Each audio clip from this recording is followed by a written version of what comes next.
Bonjour les amis, donc là j'ai le plaisir de vous présenter le Gold Monster que vous avez vu dans ma précédente vidéo.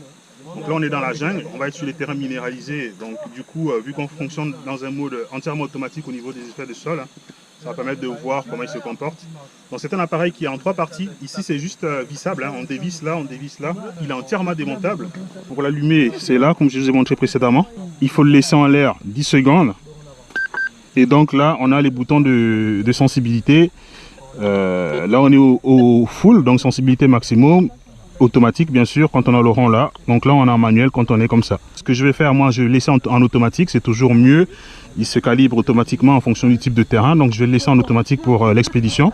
On va se mettre soit en tout métaux aussi, parce qu'on va travailler dans des zones où il y a déjà eu du passage humain, il y a déjà des orpailleurs qui ont travaillé dans ce genre de zone, il se peut qu'on ait beaucoup de déchets.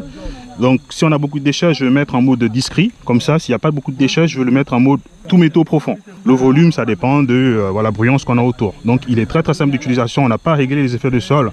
Quand on sonne vers ici, c'est ferreux comme le montre le symbole, quand on sonne vers ici, c'est quelque chose de valable. On devrait pouvoir l'utiliser en mode tout métaux pour pouvoir prendre petit en grande profondeur. Donc c'est tout ce qu'il y a à savoir sur l'appareil. Donc ici, on a le GPZ 7000, un appareil qui a été développé par Minelab pour être performant sur les pépites d'or. Donc ayant eu le GPI 5000, je le trouvais déjà vraiment performant quand je l'ai utilisé pour la recherche d'or. Et donc celui-là, je l'ai acheté justement parce que Minelab annonce 40% de performance en plus que le GPX 5000 avec son disque standard. Donc c'est vraiment plutôt une bonne nouvelle pour les chercheurs d'or comme moi, qui cherchent toujours le meilleur de ce qui existe dans le marché. Donc le GPZ 7000, il s'allume juste en appuyant là. On attend quelques secondes, le temps qu'il s'allume.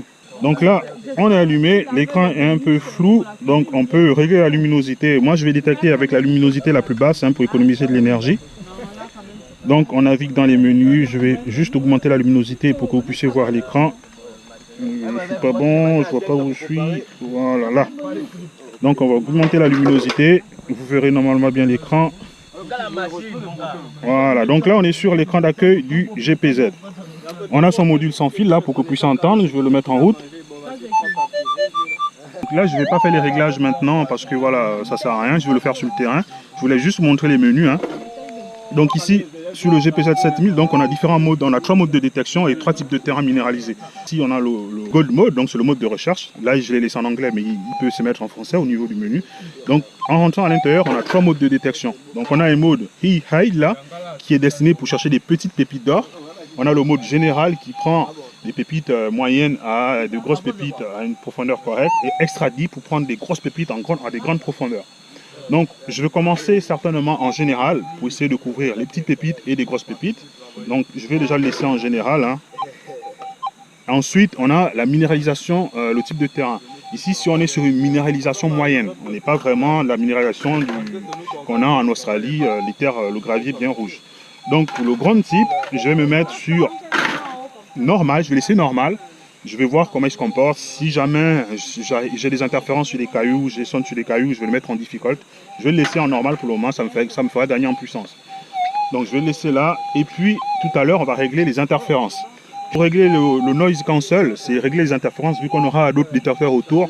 Donc c'est ça important de régler les interférences. On va le régler automatiquement en lançant et puis il va faire la chose automatiquement. Donc une fois on aura réglé les interférences, la dernière chose à faire c'est de régler le threshold. Le threshold, c'est le bruit que vous entendez là et le bruit que vous attendez là. Il ne faut pas le régler trop haut, sinon vous risquez de rater des cibles intéressantes. Il ne faut pas le régler trop bas parce que vous risquez de ne pas avoir de signal sur des cibles qui ne sonnent pas vraiment. Donc voilà, et c'est à peu près tout ce qu'il y a à faire sur le GPZ. Il est extrêmement simple à régler comparé au GPX 5000. Et puis on va voir ce que ça va donner tout à l'heure. S'il y a un son intéressant, je vous montrerai ça. Allez, à bientôt les amis.